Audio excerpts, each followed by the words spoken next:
Senador, só ouvir o senhor para ver se está tudo bem. Filipe, bom dia. Show, agora sim. Paulo, Tudo bom? Hugo.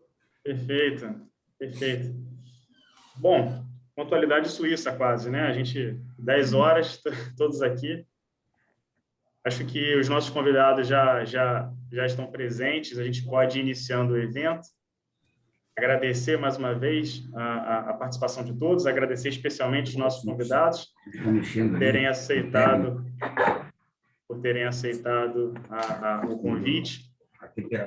Solicitar os convidados, os participantes, né, que não vão participar falando, mas que vão assistir, que mutem os microfones, por gentileza, e desativem as câmeras para não distrair. E vamos ter todos um bom evento. A ideia do evento é realmente debater Rio de Janeiro, debater as pautas fluminenses e avaliar como é que funciona todo esse diálogo com Brasília, realmente avaliar todos os impactos para o setor produtivo. A gente tem aqui na nossa audiência representantes de grandes empresas, a gente tem, enfim...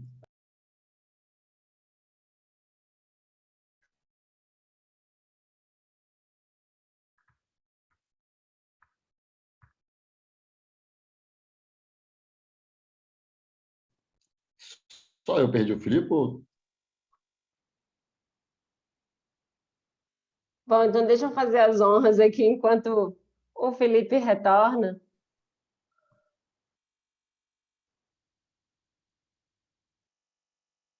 Oi, estão me ouvindo?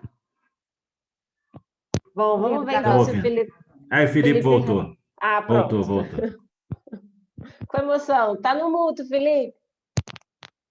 Voltei, coisas da internet, sempre uma gafe para quebrar o gelo. Acho que todo mundo está à vontade agora. Enfim, bom, vou me apresentar para aqueles que não me conhecem. Meu nome é Filipe Schelza, sou sócio-diretor do Escritório de Relações Governamentais Ímpetus Public Affairs, localizados aqui no Rio de Janeiro, e também diretor regional da Associação Brasileira de Relações Institucionais e Governamentais, a ABRIG. A ideia do evento hoje é justamente, como eu dizia antes de cair, é debater Rio de Janeiro, debater as pautas mais estratégicas para o nosso Estado. E o que é o Rio de Janeiro, no final das contas? O Rio de Janeiro é esse farol cultural para o Brasil, é a porta de entrada dos turistas, é também a segunda maior economia, mas também é um Estado ainda que sofre muito com a questão de segurança pública, ainda está desorganizado financeiramente, existem ainda muitas pautas que precisam avançar, a temática de infraestrutura, de parcerias público-privadas e por aí vai. Então, a ideia hoje é realmente a gente abordar, lembrando que esse evento está sendo feito em parceria entre a Ímpetus Public Affairs, a Associação Brasileira de Relações Institucionais e Governamentais e a Matchmaking Brasil, que está gentilmente nos auxiliando com a questão da transmissão. Eu vou passar a palavra para a presidente Ana Carolina Venuto para fazer as suas considerações e, logo após, a gente inicia o debate e vamos a fundo aí das temáticas separadas. Carolina, por favor. Bom dia a todos.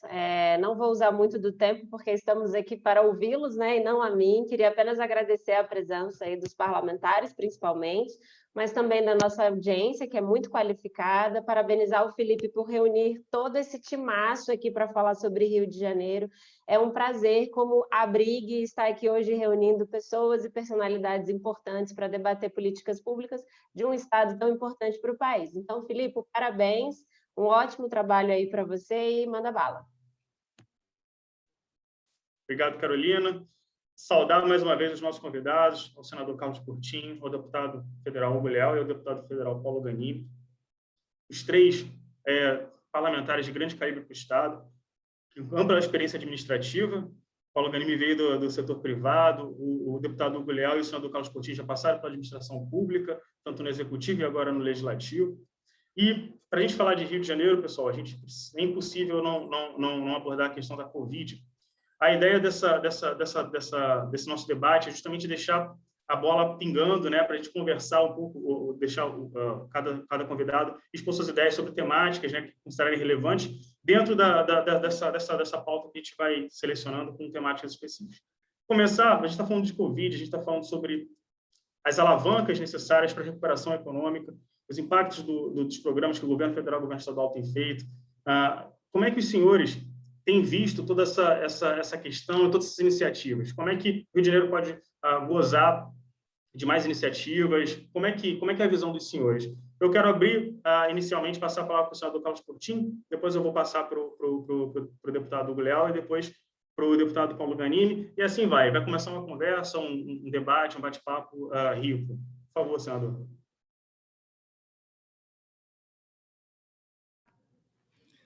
Muito obrigado pela oportunidade, Filipe, de participar, inclusive com esse time de parlamentares que eu não vou rasgar cedo aqui não, mas é sincero, eu admiro muito, né? Pluripartidários, querido Paulo Ganimi, que dá imensa contribuição à Câmara dos Deputados e ao Estado do Rio de Janeiro nos representando, assim como esse é meu amigo, inclusive, deputado Hugo Leal. Eu pude trabalhar diretamente com ele antes até de assumir o Senado e aprendi muito com a sua experiência, com a pessoa que é. O Rio de Janeiro, ele viveu momentos difíceis, né? Eu sempre fui um crítico aos 2 grandes eventos, nunca escondi isso, porque sempre receei que era um projeto de corrupção, né? Em que pese a importância que é uma Copa do Mundo, uma Olimpíada, era um projeto de corrupção, né? Isso para mim ficou muito evidente, e o Rio de Janeiro pagou e paga ainda essa conta há muitos anos, desde tanto que entramos numa depressão pós-Olimpíada e não foi à toa, né? Lógico que a cidade sofreu uma gestão que não conseguiu levar adiante aquela euforia, digamos assim, né? Mas o governo do Estado é o cidadão que está pagando a conta, aumento de impostos estaduais para poder recuperar o caixa, né? Arroxo, aperto, recuperação fiscal, impossibilidade do Estado poder incentivar setores da economia com benefícios por conta da própria recuperação fiscal que se encontra e da dificuldade de caixa. Tivemos a felicidade, embora aí a depressão também pela queda do ex-governador Witzel, a quem muitos, como eu, acreditaram, poderia conduzir a um outro cenário, né? Foi um pouco mais do mesmo, a verdade é essa, mas tivemos a felicidade de encontrar, particularmente no governador Cláudio Castro. Hoje ele é do meu partido, mas eu o conheci antes, ainda no PSC, e quem me apresentou, faço o registro, foi nosso deputado Hugo Leal, né? E conheci uma pessoa que se mostrou, ao longo dos últimos anos, um grande articulador político, né? Ele, posso dizer, um pacificador, um conciliador, né? E uma pessoa que tem aí uma trajetória até parecida com a minha, né? Éramos suplentes, né? Mas que assumiu a responsabilidade e o compromisso de buscar a recuperação econômica do Rio de Janeiro e a união das forças políticas. Então, quero, inicialmente, nesse meu primeira abordagem, destacar o cenário atual, que nos encontramos dessa forma, e para onde vamos, vou acompanhar aí meus colegas e entrar depois nesse debate. Acredito que a Covid, sim, né, a saúde é o tema mais importante das nossas vidas, né? Sem saúde, inclusive, não andamos para frente, mas acredito que com o avanço da vacinação, e em outubro teremos aí 70% da população, acredito, vacinada, poderemos ter uma outra perspectiva. Eu acredito numa abertura responsável, tenho debatido muito aqui com o meu colega Paulo Ganimi, tentando persuadi-lo da importância da gente ter um certificado de vacinação e testagem, que é o meu projeto de lei, para abertura, não é para restrição. Restrição é o que a gente vive hoje, né? No Sergipe, por exemplo, a partir de 10 da noite, o próprio governo coloca lá toque de recolher depois das 10. O que a gente quer é que aqueles vacinados e testados negativos, não só os vacinados, também aqueles que não podem ou não querem, embora eu ache um absurdo, né? Mas os testados negativos possam voltar para ajudar o comércio, abrir o comércio com responsabilidade e a nossa economia, o setor de turismo e evento, principalmente. Mas aí deixo aí para o resto do debate. Obrigado, Filipe, pela participação. Continua. Obrigado, senador. Deputado Hugo Leal, gostaria de passar o microfone para o senhor, né? E realmente a gente tem visto aqui Super RJ no Rio de Janeiro, também o Fungetur vindo. E como é que o senhor tem entendido essas movimentações? Bom, Filipe, primeiro cumprimentar todos da BRIG, dizer da satisfação de nós estarmos podendo fazer esse debate aqui com o meu caríssimo amigo, o senador Carlos Portinho, líder do PL no Senado Federal. Foi uma satisfação podemos ter trilhado aí caminhos comuns juntos e fico muito feliz de ele poder estar hoje exercendo assim, uma muito intensa atividade política. Isso é muito bom para o nosso Estado, né? Ter um senador ativo que viaja, que anda pelo interior, que conversa, que dialoga. Eu registro isso com muita satisfação, até para conhecer os problemas. Assim como faço da mesma forma com o meu caríssimo colega Paulo Ganimi. Ganimi, viu? Eu não vou errar seu nome, não, Ganimi. Pode ficar tranquilo. A gente tem uma brincadeira aqui que ele sempre acha que eu vou errar o nome dele. Ele faz uma provocação. Mas então, aqui ficando de lado aqui as brincadeiras, eu quero registrar aqui também, Filipe, a satisfação de ter o Paulo aqui como colega, como parlamentar. Não o conhecia, passei a conhecê-lo aqui na casa como parlamentar, e é eu posso afirmar com certeza, eu já estou no meu 4º mandato como deputado federal, é uma das gratíssimas surpresas que essa eleição de 2018 trouxe aqui para a Câmara dos Deputados. Eu prefiro falar das pessoas que eu gosto, que eu acredito que tem conteúdo, é o caso do Paulo.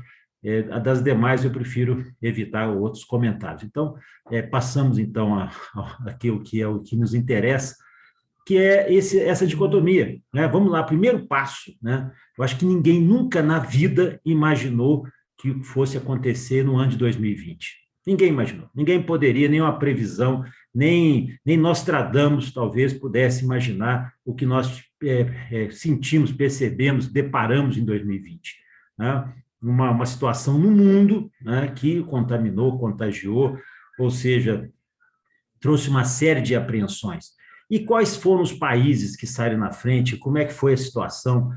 E aqui no Brasil, né, claro, no início, no período de final de fevereiro, março, abril, ainda tudo era muita novidade. E aí se estabeleceu uma dicotomia que eu acho que é uma dicotomia burra, extremamente burra, e eu acho que desnecessária, mais do que isso, que era entre ciência e economia. O que vale a ciência, a saúde, a economia? Que é isso? Imagina, as duas têm que conviver perfeitamente, é fundamental. É necessário que você, no momento de pandemia, no momento em que há um recrudescimento do processo econômico, abra as portas, abra a faculdade aqui, inclusive, como foi o caso do extrateto, para poder atender as pessoas que estão mais necessitadas. A ponta, isso é o processo econômico também, atender a economia, sem deixar de fazer o investimento na ciência, sem buscar, o que foi dito aqui pelo senador Portinho, a questão da vacinação ampla, geral e restrita. Né? Vou remontar aqui o que era slogan em 1979, 1980, muitos aqui não eram nem nascidos, mas era a abertura ampla, geral e restrita. É a mesma coisa da vacinação. A vacinação é ampla, geral e restrita. Quem não desejar, não deseja, e tá bom, é uma alternativa. Agora, você nunca pode brigar com a ciência. A ciência tem uma lógica, tem uma estrutura, tem um perfil, e é isso que conduz a ciência aonde nós queremos chegar. Então, o que nós deparamos aqui, talvez nós tenhamos perdido tempo no Brasil exatamente nessa dicotomia, que é inexistente. O processo econômico, ele é essencial para a vida das pessoas, para a dinâmica, para a sobrevivência, assim como a pesquisa, especialmente na saúde. Nós temos aqui no país as principais entidades de referência mundial. Nós temos aqui no país processos de prevenção que são meritórios na Organização Mundial da Saúde. Então, aqui, eu não estou discutindo se a manifestação presidencial A ou B, isso não é relevante no momento. O que é relevante é que nossa estrutura da política pública de saúde estava sobre pilares sustentáculos que dava condições e deu condições do sistema sobreviver, o sistema de saúde sobreviver e ampliar. Era necessário essa questão da ampliação. Não podia haver essa politização de uma questão que eu repito, que é ciência. Não dá, não tem isso, não existe essa lógica. E, por outro lado, é o processo econômico. O processo econômico, a medida emergencial, o que foi aí denotado aí como essa ampliação do auxílio emergencial, que foi assim, a sobrevida das pessoas. E aí sempre vem o componente político. O componente político, ele vem dentro do processo econômico, por óbvio, né? Quando você tem uma crise econômica, você tem, não resta dúvida que essa crise econômica, ela sobrepõe, às vezes ela tangencia, às vezes ela atua contundentemente no processo político, é natural, e o inverso também. O processo político, a crise política tangencia ou influencia no processo econômico. Mas aqui, na realidade, era uma questão de sobrevivência. O auxílio emergencial foi uma questão de sobrevivência. No estado do Rio, de forma muito prudente, né, apesar de todas as dificuldades que nós vínhamos passando, houve o Supera Rio. Repito, o Supera Rio é uma forma, um tipo de auxílio para outras categorias que precisavam sobreviver, principalmente os informais. E os informais não são culpa só, exclusivamente, dessa questão da pandemia, é da própria desregulamentação do mercado de trabalho, a própria desregulamentação dos contratos de trabalho. As formas de trabalho hoje mudaram. Eu estive recentemente com algumas lideranças sindicais, quando vem debater a questão dos seus direitos, eu digo o seguinte: ótimo, vamos debater sim os direitos que estão inscritos na Constituição, no artigo 7º da Constituição. Ninguém está discutindo aqui redução dos direitos trabalhistas, porque são constitucionais.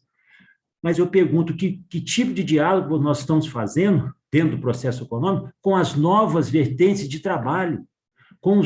Agora, ainda mais em 2020, com o teletrabalho, com os trabalhos remotos, com a tecnologia, como é que nós vamos nos deparar com isso? O Estado, né, como é o caso do Rio de Janeiro, que sempre foi inovador, que tem as principais fontes de pesquisa, de trabalho científico, nós temos que utilizá-las para saber como lidar agora, no momento pós-pandemia, com as novas relações de trabalho, que já foram colocadas anteriormente, e como você vai criar novos espaços para atender essas relações que não são mais aquelas relações formais de trabalho. Isso, para mim, Filipe, talvez seja o fato mais essencial, porque o que a pandemia, o que o coronavírus antecipou, na realidade nossa, aqui, no processo econômico, seja no país, seja especialmente no Rio de Janeiro, foi exatamente dentro dessa linha, dentro dessa visão, ok?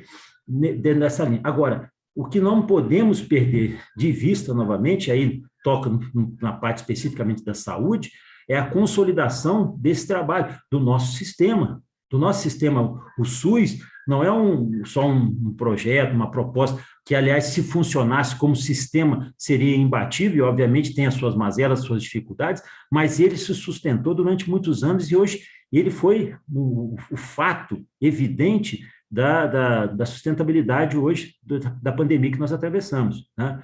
Não foi no ideal que desejávamos, mas avançou bastante. Então, o que sobrevive o SUS, não só apesar dos recursos, dos investimentos, sobrevive também do processo científico, do processo de conhecimento. É isso que nós não podemos abrir mão. Então, o processo de conhecimento hoje, dentro da área de saúde, tem muito a ver com o processo de desenvolvimento econômico também. Então, este aprendizado, que era inimaginável por qualquer diagnóstico, prognóstico, qualquer astrólogo, desde 2020, serviu, né, desse impacto enorme. Perdemos mais de quase 600 mil vidas, 560 mil vidas, mas tem que deixar um ensinamento. Que tipo de ensinamento, que tipo de país, que tipo de estado de Rio de Janeiro nós queremos?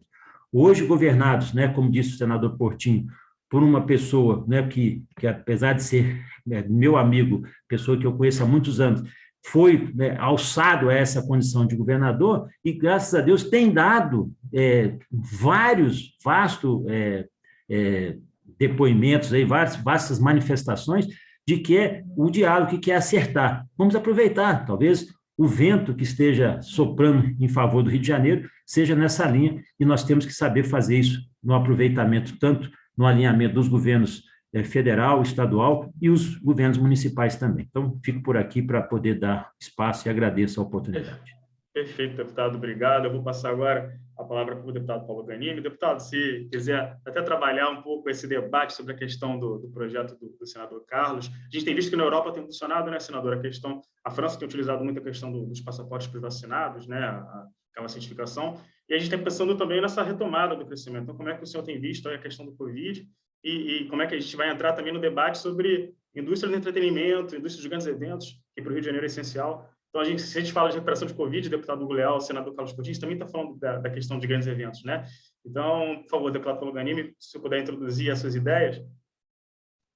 Bom, Felipe, primeiro eu queria agradecer a você e a Brig pelo convite, agradecer também, Felipe, pelo trabalho lá, na época ainda na secretaria, deu uma ajuda muito importante lá com a FATEC de Vassouras.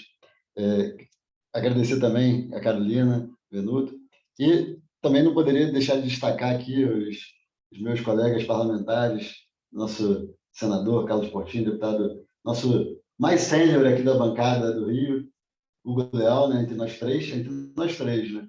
É o político aí há mais tempo e com certeza a gente aprende muito com ele lá na Câmara, alguém que tem sempre o bom humor, né, e a boa convivência com uma marca registrada, e ele não diz que vai errar meu nome, não, ele erra meu nome com frequência, tem que ficar corrigindo, mas hoje ele acertou. E o senador Portinho, com certeza, dentro do nosso Senado Federal, chegou aí recentemente, claro que por motivo triste, né, para substituir nosso antigo senador, mas ele chegou no Senado mostrando para que veio, com muita participação, muita atuação em temas muito relevantes, né? A gente fala de vários temas, um tema que eu tenho muito carinho, ele foi o relator no Senado do Marco Legal das Startups, que eu sou um dos autores, e muito bacana esse trabalho feito por ele, já chegando como senador, ele já relatando um tema tão relevante, assim como também a questão das SAs, né, do futebol SA também, um tema bem relevante que a gente apoiou, foi favorável, um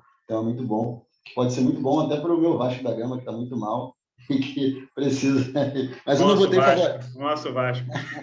Mas eu não votei favorável por conta disso, não, tá? Eu votei favorável porque o projeto era bom e a gente tem que ser favorável ao que é bom.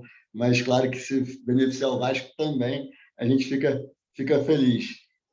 Queria também aqui destacar algumas pessoas que eu estou vendo aqui na tela, não vou citar todo mundo, mas estou vendo aqui o João Leal, a Petula, estou vendo também o François, meu ex-colega de Michelin, a Glenda, amiga de longa data da faculdade.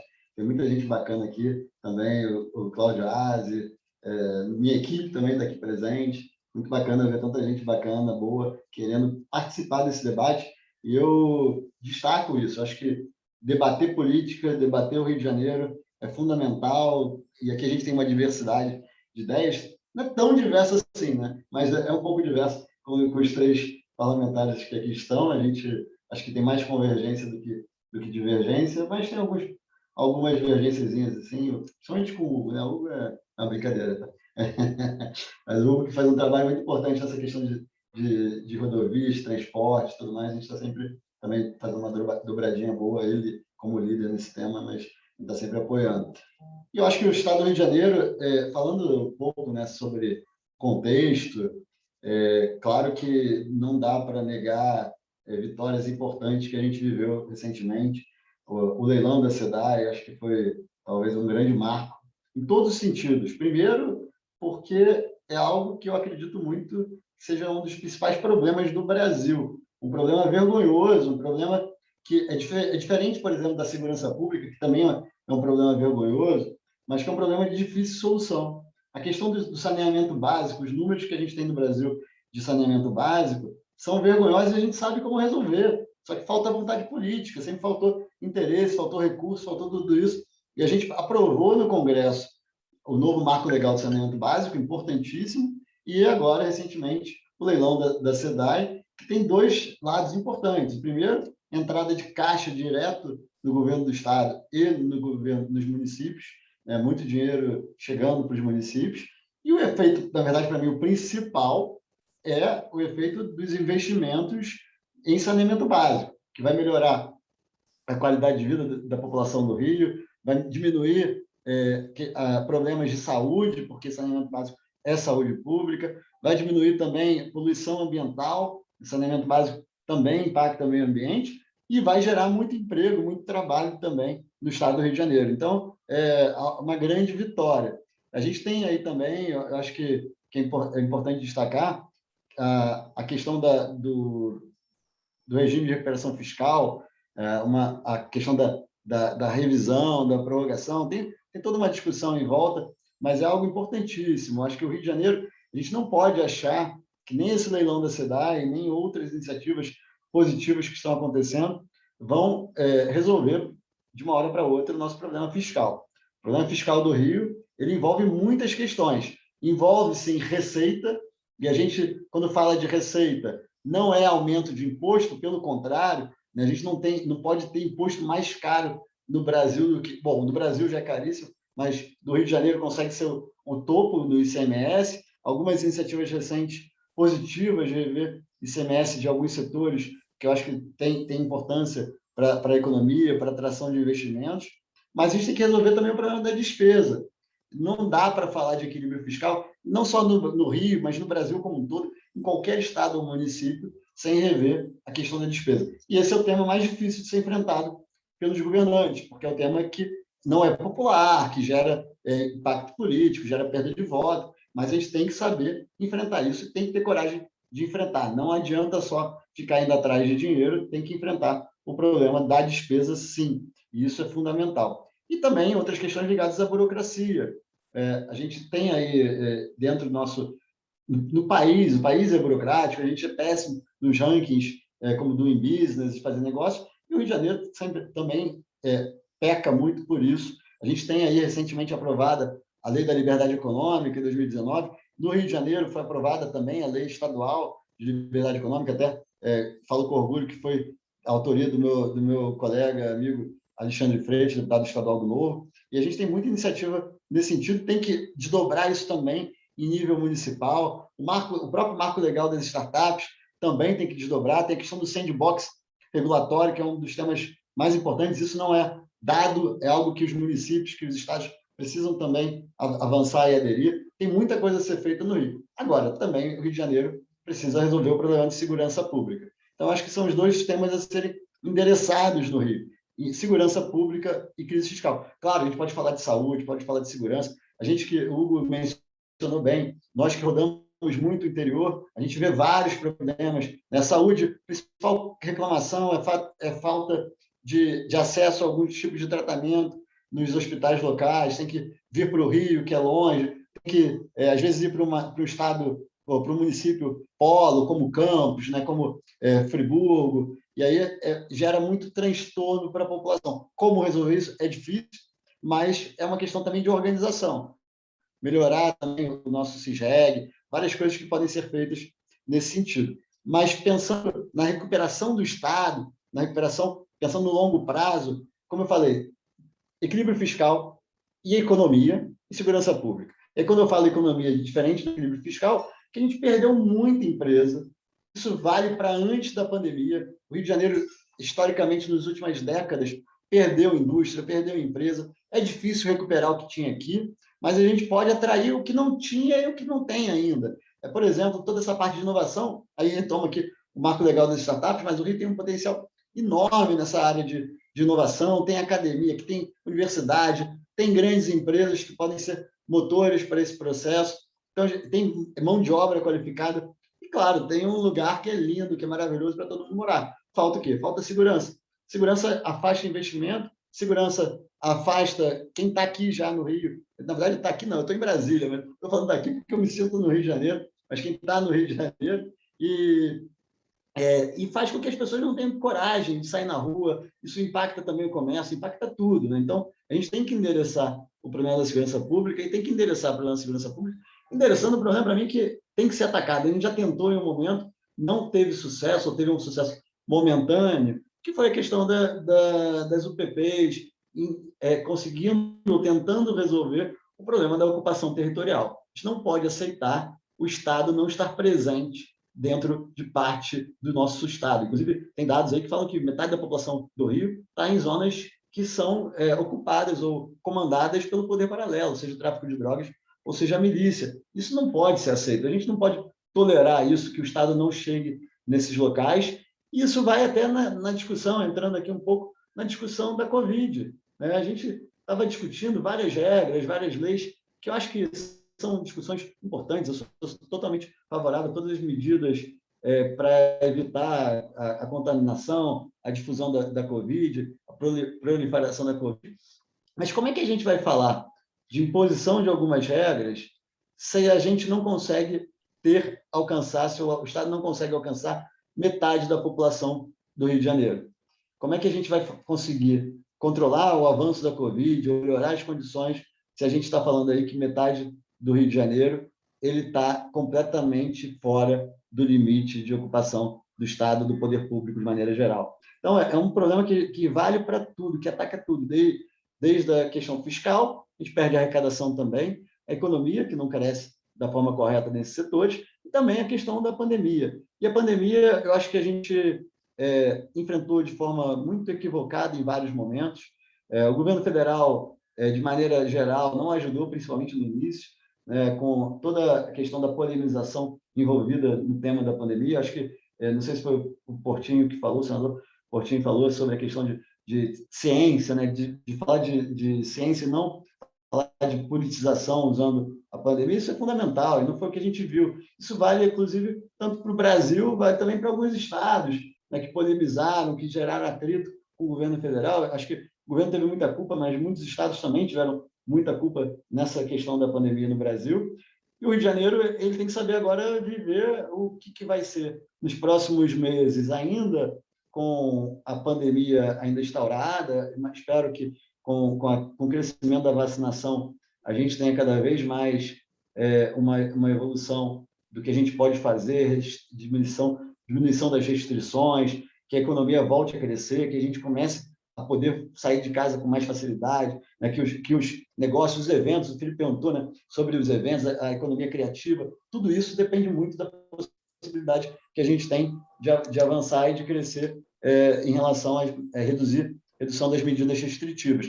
Eu acho isso fundamental, e a gente tem que estar preparado para isso, e estar preparado para o pós-pandemia também, né? E a gente vê no centro do Rio, muito negócio fechou, poucos vão, e a gente tem que saber ser criativo para reencontrar aí a potencialidade de algumas regiões que não vão mudar, não vão voltar ao que eram antes, na verdade. Não vão voltar ao que era antes, porque a gente vai aprender a trabalhar de forma diferente. Não vai ser só remoto como estava sendo agora, mas um sistema híbrido que não justifica, talvez, algumas estruturas que a gente tinha em relação a escritórios e empresas.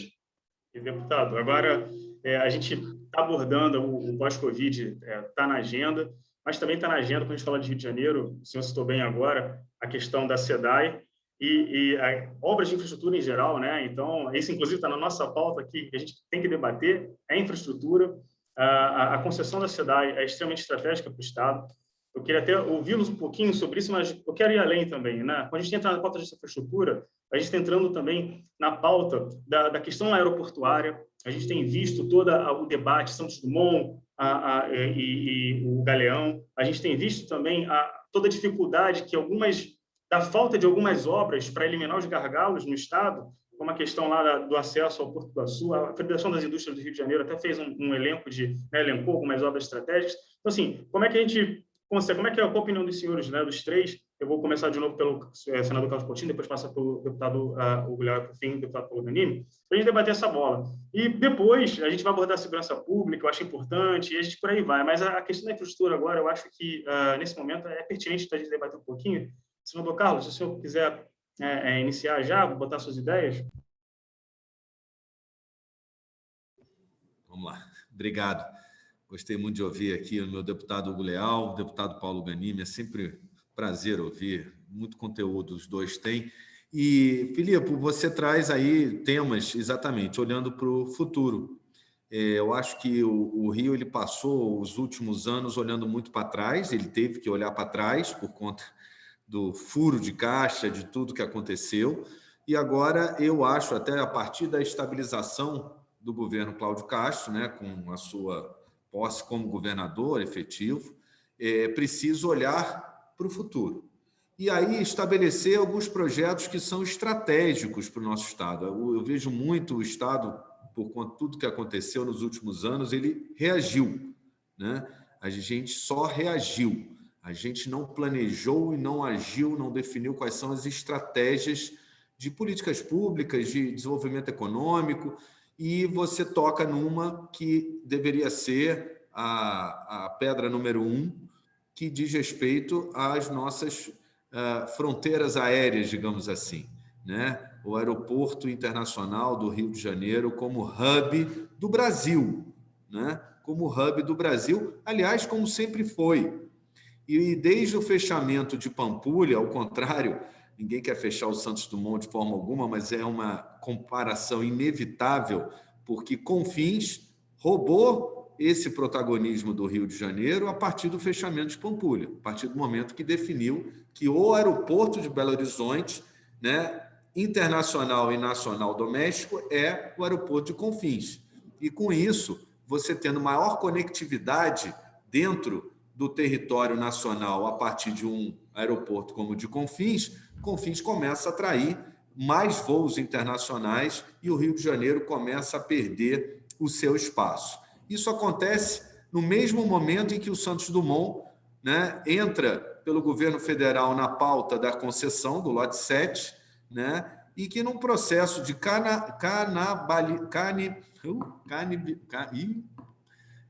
agora doeu, hein? Canibalização do Rio de Janeiro. Obrigado, Hugo. Essa agora engasguei. Né?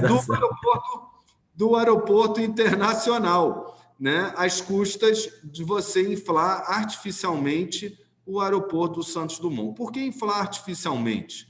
Porque é olhos vistos. Quem pega voo para fora, é lógico que o Santos Dumont ele tem uma centralidade, um papel importante na conexão, talvez, certamente, na ponte aérea, e talvez em voos para Brasília, alguns voos regionais de mais fácil acesso, dizem, embora, se for pegar a distância do aeroporto internacional, é das menores no mundo, e se você estiver na Barra, talvez seja mais rápido ir para o aeroporto internacional do que para o Santos Dumont, por exemplo, né? Então, a partir do momento que o governo federal, para fazer preço, isso está muito claro, eu já falei isso para o governo Tarcísio, vamos falar português claro, para fazer preço no processo de concessão do Santos Dumont, ele aumentou os voos domésticos e a conectividade do Santos Dumont em detrimento do Galeão. Quem pega voo sabe que isso aconteceu, né?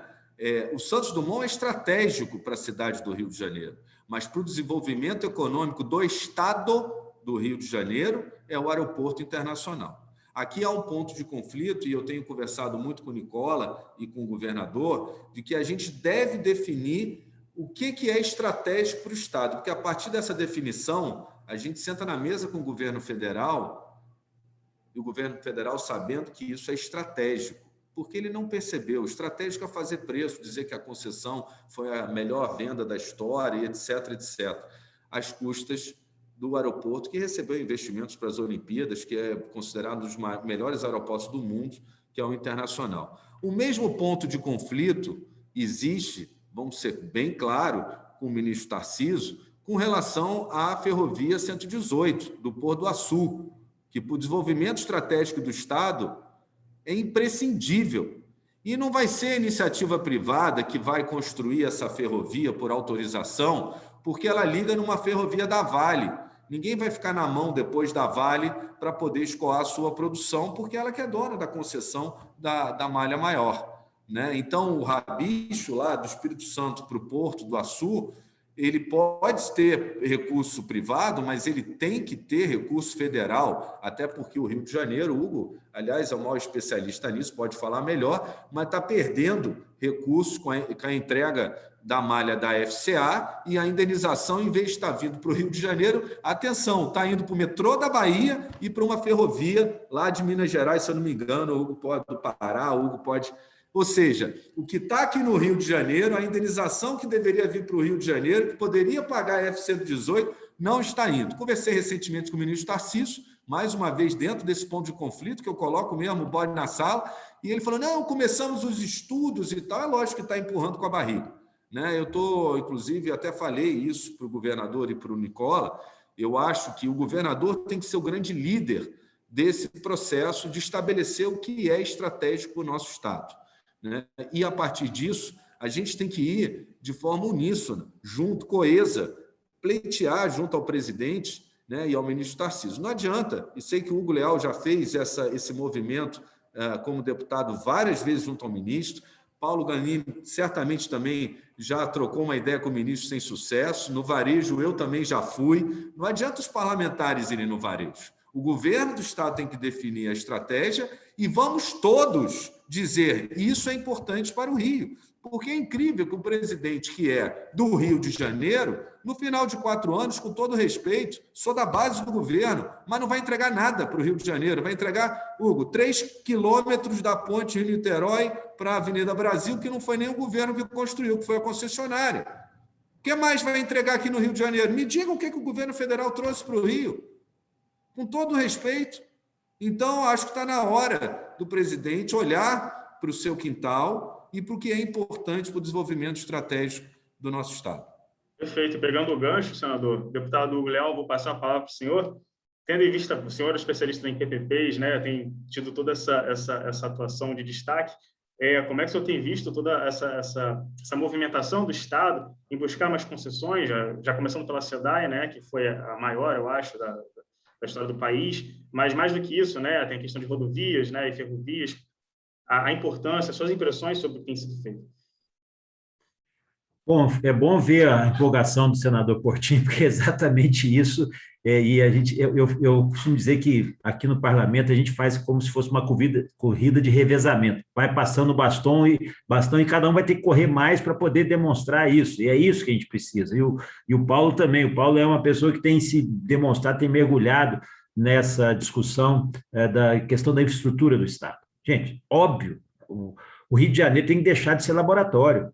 E é um caso nítido de discriminação. É discriminação, é exclusão. Por quê? É um Estado rico, tem royalty. Pô, mas peraí, essa discussão não passa por aí, passa do equilíbrio federativo e que precisa o Rio de Janeiro, pela população, pelo tamanho, pela sua importância, receber recursos. Parece que sempre está... Não, eu não tenho dúvida, não quero discutir com os outros demais estados, não é uma questão só de justiça, é uma questão de equilíbrio, de ser equânime na distribuição desses recursos e de colocar aquilo que o Rio de Janeiro merece. Por que eu falo que o Rio de Janeiro, entrando rapidamente nessa seara aqui da questão da infraestrutura, o Rio de Janeiro laboratório, porque foi o primeiro estado, preste bem atenção, o primeiro estado a fazer as concessões públicas lá nos anos de 1995, 96, as concessões das rodovias, a Dutra, a Rio-Teresópolis, a BR-040, Rio Juiz de Fora, a Ponte, e depois também entrou no segundo pacote de concessões em 2007, com a BR-101 Norte, que hoje a artéria está entregando, entrou com a 493, que é além Paraíba até Volta Redonda até a Dutra, e nós estamos com dificuldade nesses pacotes de concessões. E veja, o Portinho alertou aqui para o aeroporto, eu vou chegar no aeroporto, mas vou falar das rodovias que estão concedidas.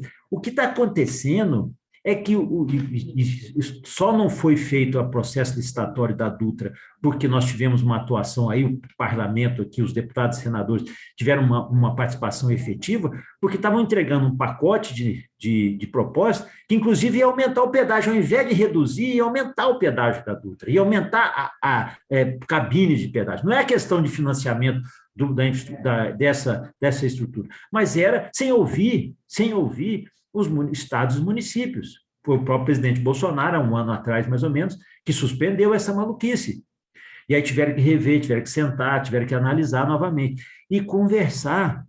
Eu falo o seguinte, a rodovia pode ser federal, o leito da rodovia, a responsabilidade pode ser federal, mas ela está no Estado. Ela passa pelos municípios. Não podemos aceitar isso. Eu já fui derrotado 2 vezes aqui em medidas provisórias, em emendas de medida provisória, dizendo o seguinte, colocando a obrigatoriedade de que os recursos arrecadados, ou pelo menos parte dos recursos arrecadados com a outorga, tem que ser investidos no próprio Estado. Isso é uma questão lógica. Eu vou citar agora, nós temos 3 processos de concessão prontos para acontecer no Rio de Janeiro com pacote de obras. Aí você fala, opa, vamos aproveitar, o ministro anuncia que a Dutra vai investir 14 bilhões. Ótimo, ao longo de 30 anos. Eu acho que é válido, mas o que vai vir agora, para o ano que vem, para 2023, para 2024, para o Rio de Janeiro? Tem proposta da duplicação da BR-101 Sul, que está inserido nesse pacote da Dutra, que vai ser apresentado agora, daqui a 15 dias, o edital já vai para a rua. Será que foi contemplado todas as demandas que o Rio de Janeiro apresentou? Ora, não dá para fazer uma concessão no meu quintal sem que eu não possa também receber os benefícios, não só dos recursos, que são da outorga, mas os investimentos. Eu não quero receber dinheiro, eu quero receber investimento. É isso que eu preciso, é isso que o Estado precisa. Então, Dutra, Rio Juiz de Fora, e a outra que é Rio Teresópolis, era Rio, até Rio além Paraíba, né? Que era hoje explorado pela CRT, era do Rio de Janeiro até Além Paraíba, esse era o trecho. Aí estão estendendo do Rio até Governador Valadares. Sabe que de Além Paraíba até Governador Valadares, ele não se financia. Onde é que vai se financiar? É o trecho do Rio que vai financiar, inclusive estendendo para o arco metropolitano. Opa, nós vamos pagar essa conta de novo? Nós estamos há 25, nós estamos há 25 anos pagando essa conta, não vamos pagar mais?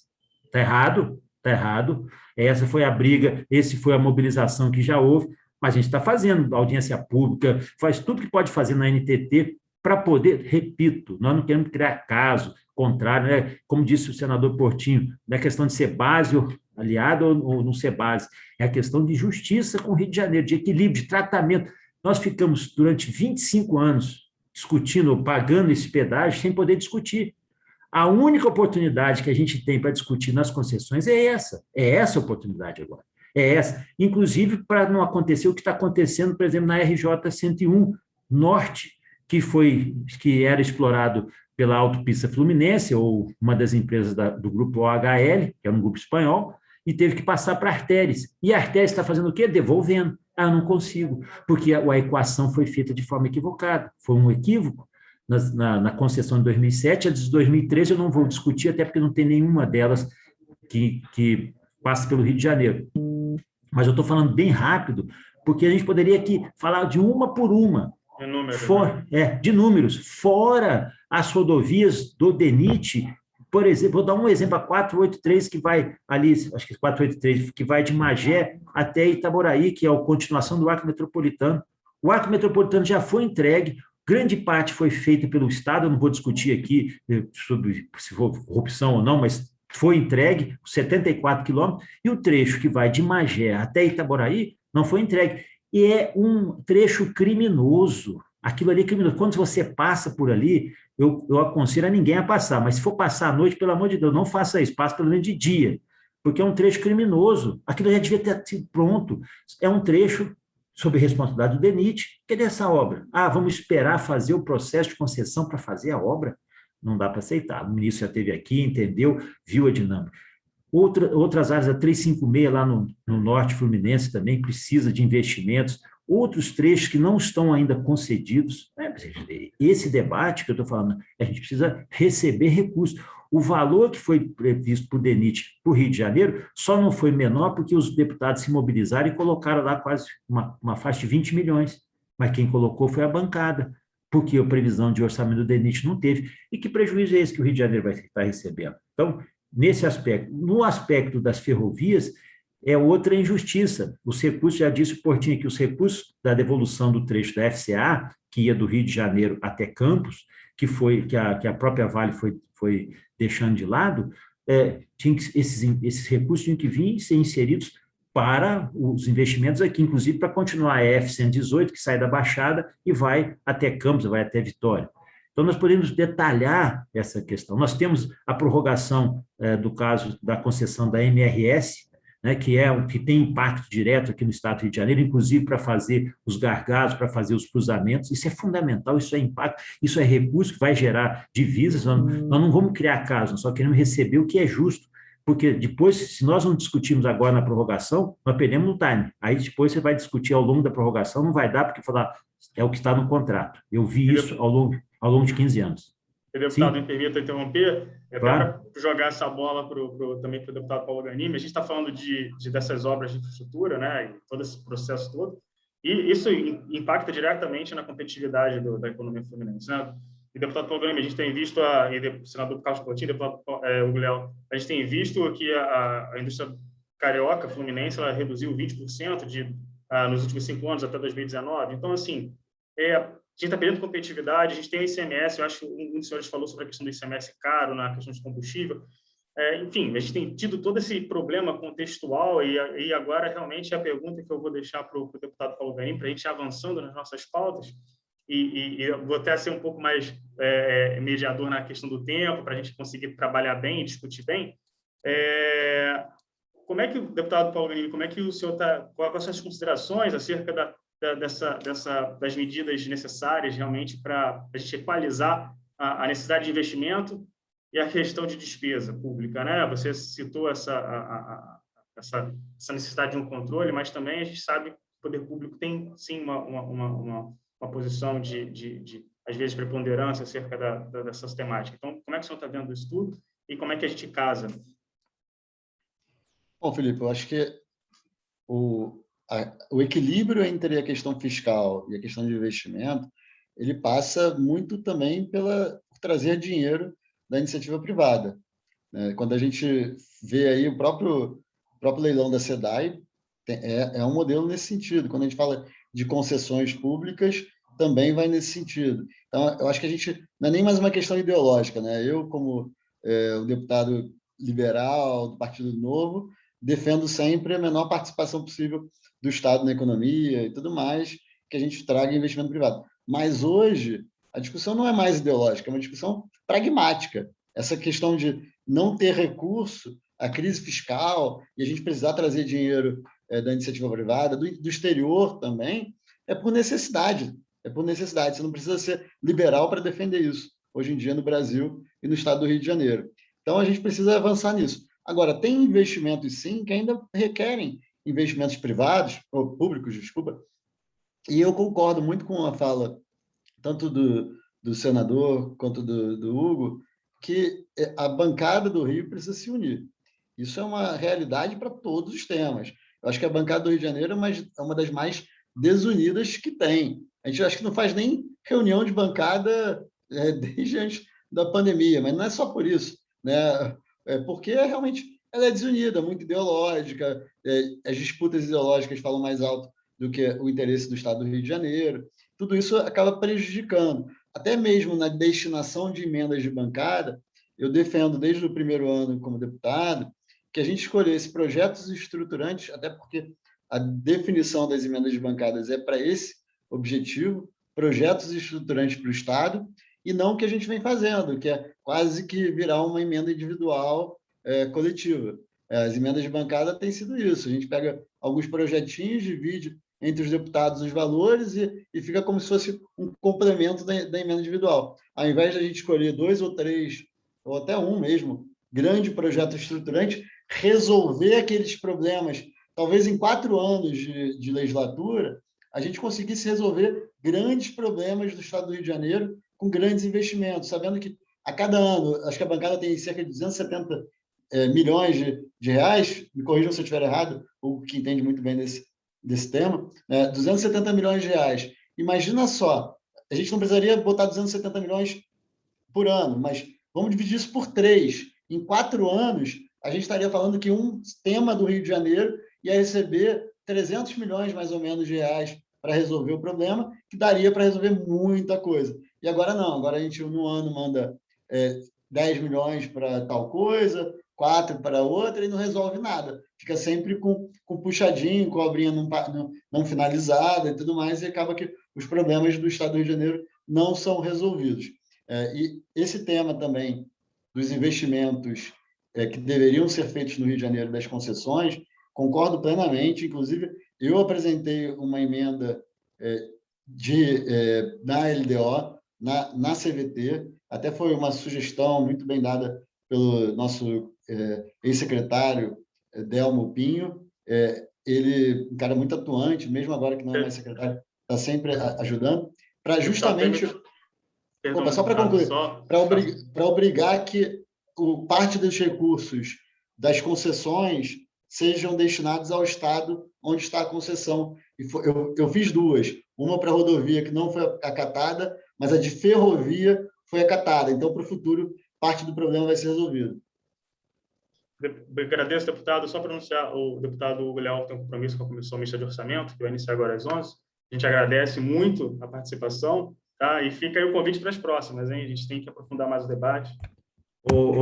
Filipe, eu vou agradecer aqui, pedir licença para os meus dois amigos, eu sei que estão muito bem representados, mas a Comissão Mista de Orçamento é importantíssima, exatamente pelo que nós estamos discutindo agora. Nós temos uma oportunidade, né? Eu sou o relator geral do orçamento, nós temos uma grande oportunidade de fazer uma comunhão de interesses aí em favor do Rio, principalmente dessas obras e projetos estruturantes.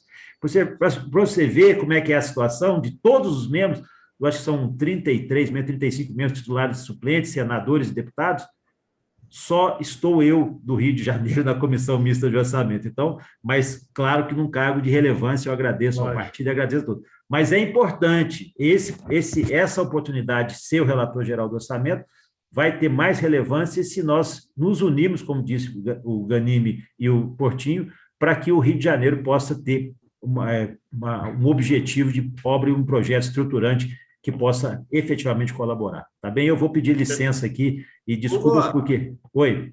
Vou quebrar o protocolo aqui, eu vou fazer um pedido aproveitando em público. Verba para ciência e tecnologia, sobre o que falamos aqui hoje, e para habitação, unidades habitacionais, por favor, nessa... Portinho, faz lobby lá na CMO, estou à disposição lá, tá? Perfeito. A gente agradece, deputado Hugo Leal, muitos trabalhos e... Abraço. E vamos continuar o debate, né? A gente está falando sobre a competitividade da indústria fluminense.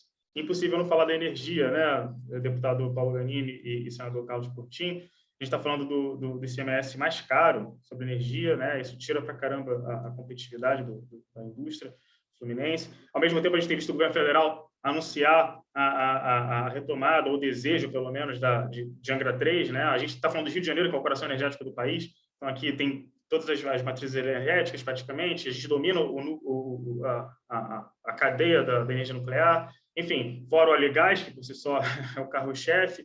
Então, assim, energia, se falar de Rio de Janeiro sem falar de energia é impossível. Eu queria muito ouvir rapidamente as considerações dos senhores acerca da temática e ver como é que a nossa bancada no Rio de Janeiro e como é que essas pautas podem ser trabalhadas melhor, né? E como é que a gente pode buscar mais de Brasília. Felipe, muito bem colocado, porque o tema energia é próprio do nosso Estado, né? O nosso Estado é o grande vetor do desenvolvimento energético do país, porque assim se posicionou, seja pelas suas reservas de petróleo, de gás, principalmente onde a gente já investiu muitos recursos no Porto do Açu, que vem se posicionando como um polo do gás natural do país e que foi ameaçado, eu quero lembrar, na MP da Eletrobras, passou por muito despercebido, mas lá no Senado a gente jogou duro, inclusive tive que jogar duro com o ministro Paulo Guedes, me ligou e a gente conseguiu chegar a um texto, porque a medida da MP da Eletrobras, eu até concordo sei que a posição do Ganime, né? Eu também era contra o Ganime, todos os jabutis. Por mim, vinha o texto original, ponto, de privatização. Mas a partir do momento que a bancada do Norte e do Nordeste, né, começou a enfiar os seus jabutis, reserva de mercado, né, para o Norte, para o Nordeste e para o Centro-Oeste, mas Norte e Nordeste principalmente, a gente tinha duas opções lá no Senado. Ou derrubava a MP inteira, que seria, eu acho, muito prejudicial, porque eu entendo que a privatização é importante, da Eletrobras, de todo o setor, né? Ou a gente defendia o Rio de Janeiro, também puxando uma reserva de mercado, porque esse vetor do gás natural que estava no Rio, com aquela reserva lá para o Norte e Nordeste, ele estava invertendo esse vetor, estava indo para lá, porque se eu tenho compra garantida numa lei lá em cima, no Norte e Nordeste do país, para que eu vou investir aqui em termoelétrica? Para que eu vou ampliar o nosso parque de geração aqui no Rio de Janeiro, que é a nossa vocação futura, certamente? Então, tentei, pelo menos, lá equilibrar isso. Então, traz uma reserva para o Rio, porque continua sendo interessante investir, porque a gente tem que tirar o gás de dentro do mar. Isso é muito importante, a gente não pode desestimular isso. O que se queima de gás, né, o que se reinjeta de gás, poderia estar na casa do brasileiro. E, voltando a esse assunto de igual importância de desenvolvimento estratégico, eu acho que o governo do Estado deve estabelecer como importante para o desenvolvimento a rota do gás 4B, né? B4, como chamam, que é lá de Itaguaí, onde já tem um projeto que é para tirar o gás de dentro do pré-sal lá da região, né? Trazer para Itaguaí, e com 35 quilômetros de gasoduto a gente chega em Paracambi, aliás, estou aqui perto, hoje, a gente chega em Paracambi e joga na rede. Energia é rede, gente. Não precisa sair construindo duto pelo Brasil inteiro, basta aproximar, puxar de onde está mais próximo e jogar na rede. A rede é que percorre o Brasil, o linhão, né? Que sai lá de Paracambi e vai para o norte do país, passando pelo centro-oeste. E eu tentei até, ao invés da reserva, nessa MP da Eletrobras, eu tentei garantir os recursos para essa obra, né? Mas, infelizmente, houve uma resistência do ministro de Minas e Energia a isso, inclusive confundiu Itaguaí com Itaboraí, me deixou muito surpreso, porque é carioca, e ele dizia, não, isso já está lá. Eu falei, não, essa rota 4B não, já está em estudo. Aí fui ver, ele estava falando de Itaboraí, e que Compeste tem nada a ver, tira dessa mesa, isso aí já é outra questão. Ele estava querendo puxar para Itaguaí. Então, eu acho que isso é importante, é uma acho, dos pontos estratégicos que o governo devia... porque esse gás está indo para Santos, tá? Em vez de ir para Itaguaí, Paracambi, está indo até para uma distância maior para São Paulo, que está no planejamento lá da Equinox. A outra questão aí, a questão de Angra 3, né, energia nuclear, eu acho que a gente está indo... É lógico, a energia nuclear ela supre, né? Mas é um risco ambiental, enfim, eu ainda acho que as energias alternativas, o gás, né, eu acho que a gente deveria investir mais nisso, na eólica, na solar, principalmente, né? Então, acho que, de novo, cabe ao governo liderar, ao governador liderar e estabelecer o que é estratégico para o desenvolvimento do nosso estado. Falamos do aeroporto, falamos da ferrovia 118, e agora coloco mais um ponto estratégico, que é a rota 4B ou B4, lá em Itaguaí do Gás, né? E, além disso, poder ampliar o parque de produção solar, né? Eu vejo aí o custo que muitas prefeituras e o próprio governo tem de energia, né? E que poderia ser amenizado a longo prazo, investindo na captação de energia solar, ao menos para os próprios prédios públicos, que seria uma economia certamente de longo prazo. Sem contar numa questão que eu acho também estratégica, até porque o Rio de Janeiro tem um parque automotivo importante, aqui perto de onde eu estou em Porto Real, né? Aqui, Resende, Porto Real, é um grande conglomerado. Isso a gente tem que estimular, trazer mais empresas e trazer empresas que investam no carro elétrico, né? Esse é o futuro, gente. O Brasil é um dos maiores exportadores de carros do mundo, porque temos um parque automotivo incrível aqui. Mas se o mundo mudar a sua matriz energética, né, para o carro elétrico, a gente vai estar no tempo da carroça, a gente vai perder essa oportunidade, a gente tem que acompanhar isso, né? E, às vezes, muitos falam, é só incentivo fiscal. Não, às vezes tem outros incentivos, como boas escolas, boa infraestrutura nas cidades onde já temos aqui os parques, né? Possibilidade das rodovias carregarem, né, terem posto de carregamento. Não adianta você ter um carro elétrico e não conseguir ir do Rio a Belo Horizonte. Você vai do Rio ao Rio Grande do Sul, mas a Belo Horizonte você não vai porque não tem onde carregar, né? Então, a gente tem que começar a olhar um pouquinho para frente, a longo prazo, né? Isso, a gente olhou muito para trás. Agora, eu acho que tem que estabelecer os nossos pontos futuros de desenvolvimento estratégicos. E perfeito, pegando esse gancho também, a gente está falando disso, você está no RIP aí, né, no Centro Automotivo do Estado, onde, enfim, então, é o grande cluster automotivo, e a gente pensa, quando fala em cluster automotivo, não é só as empresas que fazem os carros, né, toda a cadeia, né, tem pneu, tem a parte de ferragens e tudo, enfim, e deputado Paulo Ganimi, as suas impressões sobre, a gente falou de energia, a gente falou sobre essa perda de competitividade, o senador Carlos Coutinho está perto ali do cluster automotivo, que é muito importante para a indústria fluminense. E como é que a gente consegue ir avante, né? Como é que a gente consegue ir para frente em atrair mais, em conseguir, né, nesse ambiente, às vezes, hostil de negócios, né? Como é que a gente consegue, né, equalizar isso, trazer mais interessados, né? Bom, Felipe, eu venho dessa indústria, né? Trabalhei na Michelin boa parte da minha vida, né? Inclusive, nessa região ali de Resende, Itatiaia, que é uma localização muito privilegiada entre Rio e São Paulo, e por isso não à toa que concentra também boa parte da indústria automotiva ali. Eu acho que a energia é fundamental. O tema da energia, eu sou um dos grandes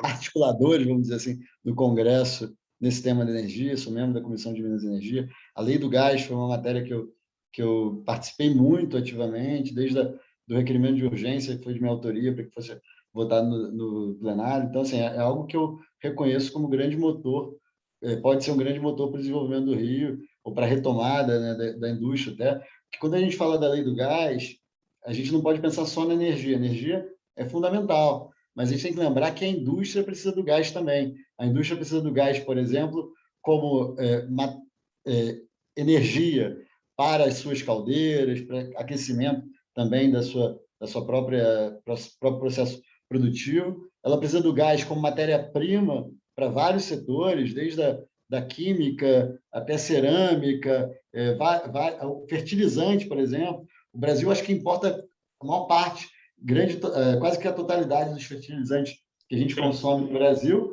sendo que é um país agro, né? Que o agro é gigantesco, o maior setor, talvez, da economia brasileira, e a gente está importando fertilizante. Com a lei do gás, a gente pode trazer isso também para o Brasil e para o Rio de Janeiro, porque a maior parte da reserva de gás no Brasil, é uma produção de gás no Brasil, está no Rio. Tá no Rio. Com relação à AMP, né, eu discordo um pouco aí do Portinho, porque bom, primeiro que eu não acho, eu sou super favorável a gente defender o Rio de Janeiro, eu defendo muito o Rio, falei até da nossa emenda na LDO, que garante que os recursos sejam empregados no Rio, mas eu acho que isso é válido quando a gente está sendo prejudicado ou quando a gente não está prejudicando outros estados. Quando a gente faz reserva de mercado, eu entendo o lado dele, quando ele fala, não, mas outros fizeram, a gente tem que fazer também.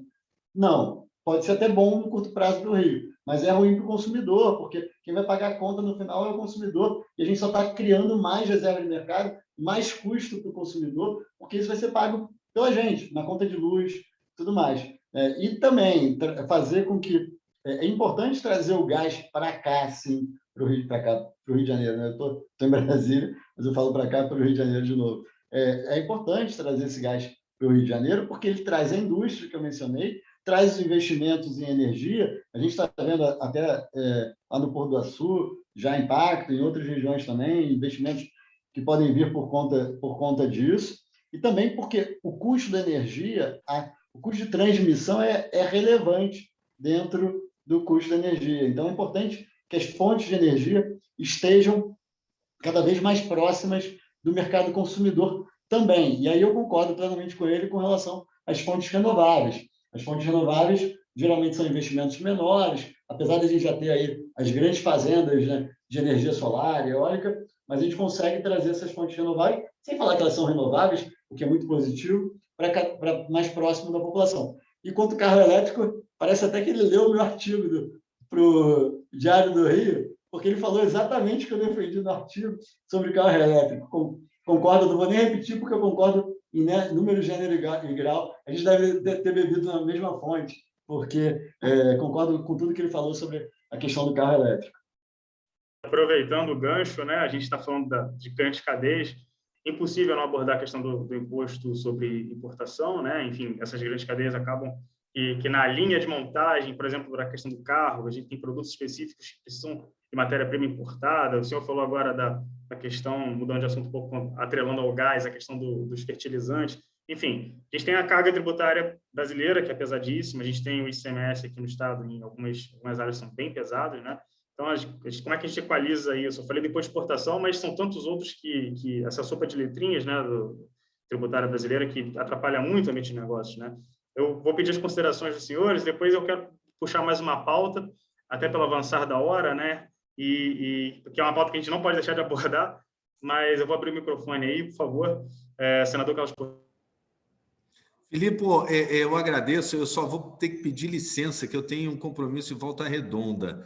Então, eu vou aproveitar aqui e vou passar o bastão para o encerramento e para o outro tema, que eu fiquei até curioso saber qual é, para o meu querido Paulo Ganimi, porque eu cada dia mais eu admiro, porque vejo que temos muito mais convergências. Então, deixa eu quebrar o protocolo aqui, puxar logo o próximo tema, e aí o senhor faz o grande finale e vai para os seus compromissos. Basicamente é o seguinte, a gente está falando de Rio de Janeiro, não tem como abordar o pleito do ano que vem, como todas essas temáticas casam com o pleito de 2022, né? Então, a gente tem um governador, o Rio de Janeiro, né, com uma crise política que culminou ali com o impeachment do ex-governador, um novo governador que tem um perfil de diálogo, né, tanto com a LERJ, essa busca por composição, essa busca por alinhamento com o governo federal para atrair e um diálogo também com a bancada do Rio de Janeiro. Tenho visto o governador, né, conversar com muitos dos senhores. Como é que a gente consegue casar todas essas pautas de desenvolvimento, de colocar o Rio de Janeiro na prioridade, na ordem do dia, com o pleito do ano que vem, com todas essas movimentações políticas que têm acontecido? Eu sei que é um tema espinhoso, mas a gente tem que abordar, né, até para conseguir analisar bem o cenário. Acho que é o nosso papel aqui, né, Carol, né, o pessoal que trabalha com ações governamentais, é isso. Não, muito bom. Então, que eu consigo aí casar todos os assuntos. Eu acho que esse debate aqui mostra, né, que a gente tem novos políticos no Rio de Janeiro. Não sei se são melhores ou piores do que os outros, não estou comparando. Sei que são novos, né?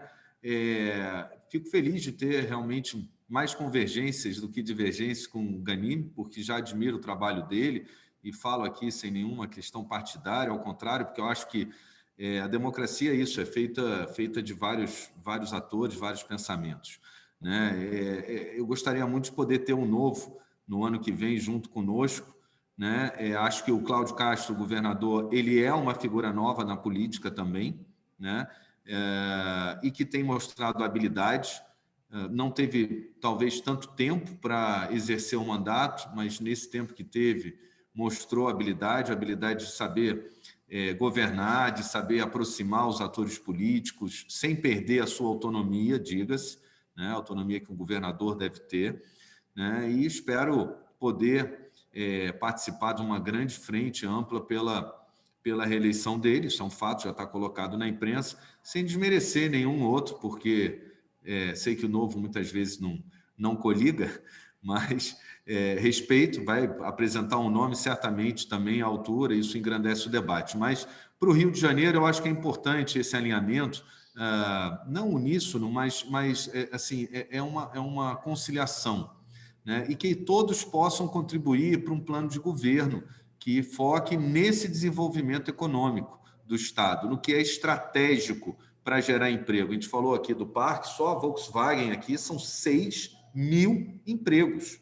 só a Volkswagen, diretos, tá? Sem contar aqui que ainda temos a Nissan, ainda tem a Peugeot Citroën, né? E Stellantis, agora o nome que vem Fiat e Jeep junto. A gente tem aqui ainda enfim, a Jaguar. Exatamente. Tem um parque automotivo que gera emprego. Então, a gente tem que pensar no que é estratégico. Eu acho que todos esses atores, independente do partido, devem contribuir para esse debate. Acho que o Rio de Janeiro vai entrar nesse período eleitoral, assim como o Brasil, um ano antes.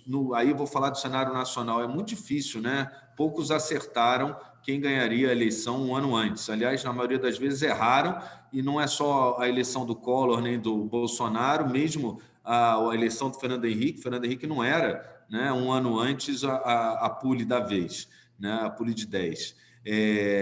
Isso também, o Lula perdeu várias para conseguir, então acho que é muito cedo, acho que há um espaço ainda de construção.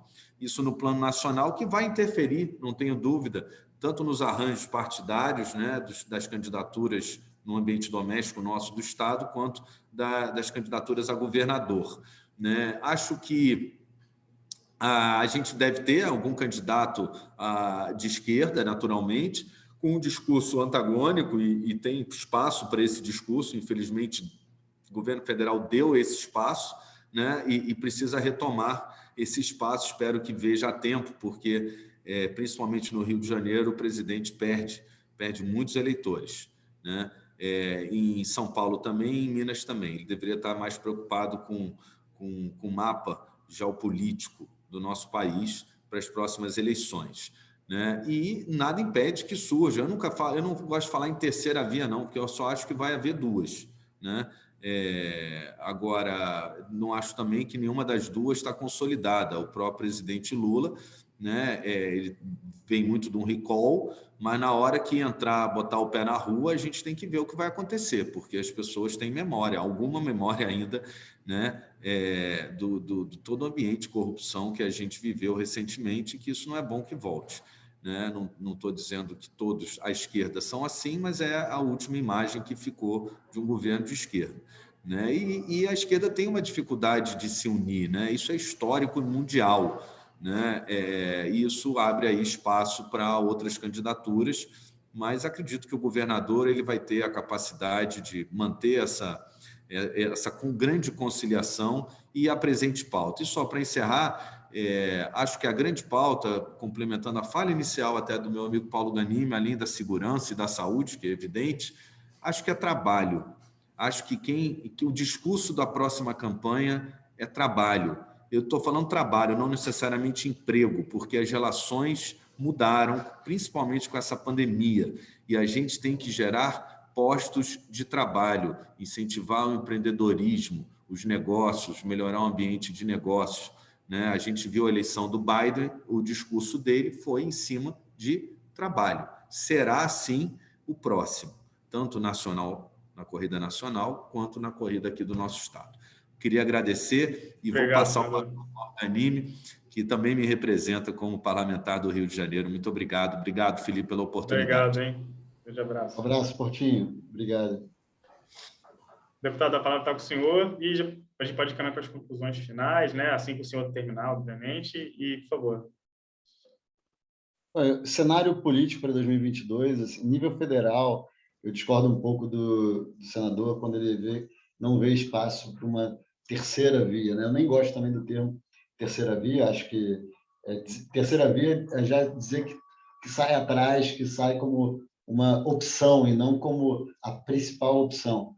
Eu acredito muito que a política está mudando, as pessoas estão começando a não querer mais o menos pior e tampouco também aquele que defende só uma parte da população. Para mim é isso que a gente vê hoje na política nacional, em que a gente tem lá um grupo que apoia o Lula ou algo similar, que quer atender uma parte da população, e o Bolsonaro, que quer atender uma outra parte da população. E, na verdade, o que eu acredito é que vai surgir um nome ali no meio que quer trabalhar para o Brasil como um todo. Por exemplo, a gente está falando aí de um presidente que briga com o governador de São Paulo, que também tem culpa na discussão, não coloco só a culpa no presidente, e por conta disso ele tenta sabotar São Paulo, por exemplo. Só que quando ele sabota o governador de São Paulo, ele está esquecendo ali que tem milhões de brasileiros que vivem no estado de São Paulo. Então, eu acho que essa discussão de não ter espaço para um caminho alternativo, né, para uma opção que não seja Lula ou Bolsonaro, eu discordo, eu acho que falta muito para a eleição também, concordo com o senador, acho que a gente tem muita coisa para mudar até lá, e eu tenho grande esperança que surja um nome, e que seja um nome de calma, que apazigue os ânimos, que una o país, que trabalhe pelo Brasil como um todo, que mesmo com divergências ideológicas, eu tenho divergências ideológicas com vários partidos e várias pessoas, mas não por isso eu não posso conversar, né? Quando eu tenho rodado muito o estado do Rio de Janeiro, eu busco todos os prefeitos, independente do partido político, todos os vereadores, que a gente tenta falar também, não tem partido político, porque o interesse é a população de cada cidade, do estado do Rio de Janeiro. E o presidente da República tem que ser a mesma coisa. Olha, ideologia é válida para que cada um entenda como é que cada um pensa nas soluções que tem para o país. Isso dito, depois não tem que ser guerra, não pode ser briga por conta de ideologia. Ideologia vale para a gente discutir soluções, para refletir propostas, para até mesmo querer compor com pessoas que pensem mais parecido com você. Mas até mesmo a diversidade de ideias e de ideologias, ela é válida. Então, acho que a gente não pode querer também ter um país ou uma visão de política mono-ideológica ou monopartidária, não. A gente tem que ter essa divisão, essas discussões, é saudável para a democracia, fazer a gente refletir até mesmo, por exemplo, no meu caso, quando eu discuto com deputados do PSOL, por exemplo, isso melhora a minha reflexão sobre um tema, isso melhora a minha análise, até mesmo as minhas respostas sobre determinado tema. Então, acho que a gente precisa encontrar esse caminho, essa pessoa, e eu acho que é viável, que vai surgir. Não vou dizer aqui nomes, mas eu acho que tem nomes já aí no cenário que podem ser essa opção. E no nível estadual, eu concordo até com o senador. Eu acho que o Cláudio Castro é um cara bem razoável, que é muito mais, como é que eu diria isso, muito mais racional, ponderado que o antigo governador Witzel, né? Não tem comparação. Ele é uma pessoa que a gente interage muito bem. Inclusive, ele fala, o senador Portinho fala de uma união pelo Rio de Janeiro. Eu sempre sou da seguinte teoria: eu posso discutir, discordar e disputar nas urnas com qualquer um, ou apoiar nas urnas. Acabou a eleição, quem ganhar vai ter meu apoio, porque, como eu falei, o apoio é pelo Rio de Janeiro. E isso é válido. Tanto que, durante esse mandato, meu mandato, no envio de emendas, a gente mandou emendas para todas as cidades que se inscreveram no edital, tiveram seus projetos validados, aprovados. Eu faço um edital de emendas, independente da coloração partidária. Eu nem tinha cidades que eu não sabia nem direito quem era o prefeito. No Rio de Janeiro mesmo, a gente enviou alguns milhões de reais para a saúde da cidade do Rio, e eu era totalmente contra o prefeito Crivella. Achava ele um péssimo prefeito, falo isso com tranquilidade, mas não por isso eu deixei de contemplar a cidade do Rio de Janeiro com emendas para projetos que faziam sentido. Então, a união pelo Rio de Janeiro, ela tem que sempre existir, e volta naquele ponto que a gente falou: a nossa bancada do Rio não é unida, porque a discussão ideológica ela não pode ser maior do que o interesse da população do nosso Estado. Agora, quando a gente fala de projetos políticos, a gente tem divergência, né? A gente vê já, desde a composição da candidatura para governador em 2018, né? O Cláudio estava junto com o Witzel, mas mais ainda eu destacaria até o secretariado que ele compôs quando o impeachment foi consolidado e ele assumiu o governo. Eu acho que compor politicamente, tentar trazer partidos e discutir com partidos, com lideranças partidárias, é sempre positivo e vale a pena. Agora, nomeação de secretariado com interesse puramente político, quando a gente vê pessoas que não são qualificadas para o seu posto, entrando no lugar de pessoas que eram qualificadas, até nisso, parando para ver, apesar de tudo que o Witzel fez, não que o secretário dele fosse perfeito, né? Longe disso, até porque teve gente que foi presa ou envolvida em escândalo de corrupção, mas era um quadro mais técnico do que está sendo composto hoje pelo governador Cláudio Castro. Então, eu acho que ele é uma figura boa, correta, no sentido de tentar fazer as coisas da maneira certa, da maneira dele, mas quando a gente fala de mudança do quadro político, eu não vejo essa intenção na realidade. E isso, muita gente falou assim: mas por que a gente vai votar em alguém diferente, novo e tudo mais, se a gente teve a experiência com o Witzel em 2018 e deu no que deu? Porque é só olhar para o lado, para o estado aqui do lado, e ver, por exemplo, o governador Zema, que não é só o Zema. Se o Zema estivesse lá sozinho, ele é um baita cara, super competente, profissional, alguém admirável, mas ele sozinho, junto com grupos políticos que estão fazendo sempre tudo de errado e tudo que deixou o Rio de Janeiro no estado que está, que fez com que a gente teve 6 governadores com problemas políticos, ele também ia estar com problema. porque não tem salvador da pátria, não é só um indivíduo. Então, não basta, né, a gente, não vou entrar no mérito do Cláudio Castro, mas não basta o Cláudio Castro ser bem intencionado se ele está trazendo para o governo dele aqueles que fizeram que o Rio de Janeiro estivesse no caos que está. Não estou falando nada contra a política. A boa política é importantíssima. Eu entrei para a política porque eu acredito na política.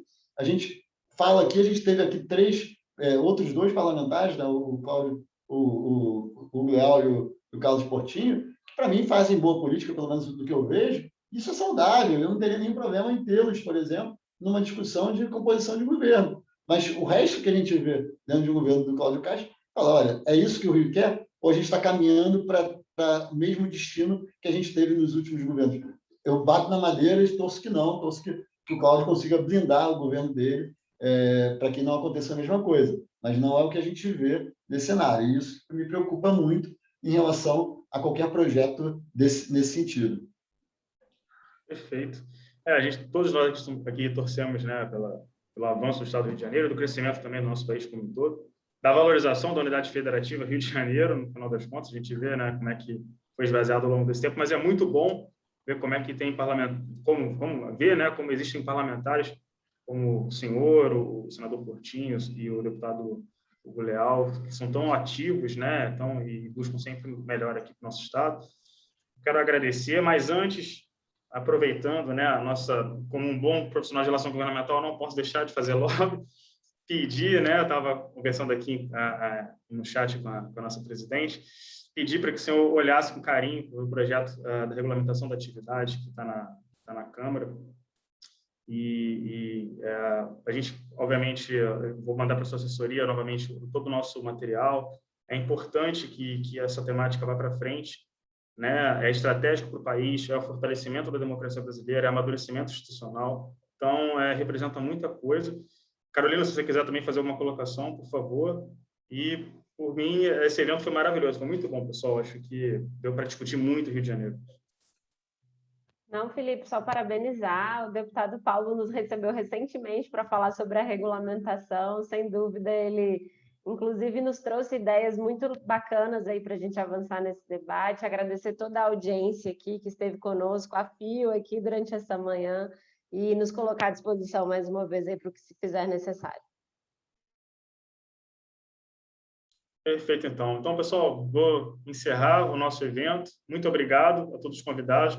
Eu agradeço ao deputado Paulo, em nome de todos os outros também, e obrigado a todos que participaram assistindo. Bom dia a todos.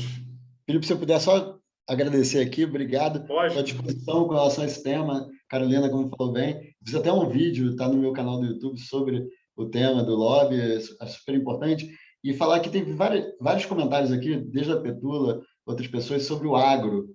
E eu estou super à disposição, ainda mais depois de voltar do interior do Rio, acho um tema fundamental. Então, quem quiser discutir comigo, conversar sobre o agro do Rio, Embrapa, tudo mais, eu já mandei emenda para a Embrapa, mas estamos dispostos a ajudar ainda mais.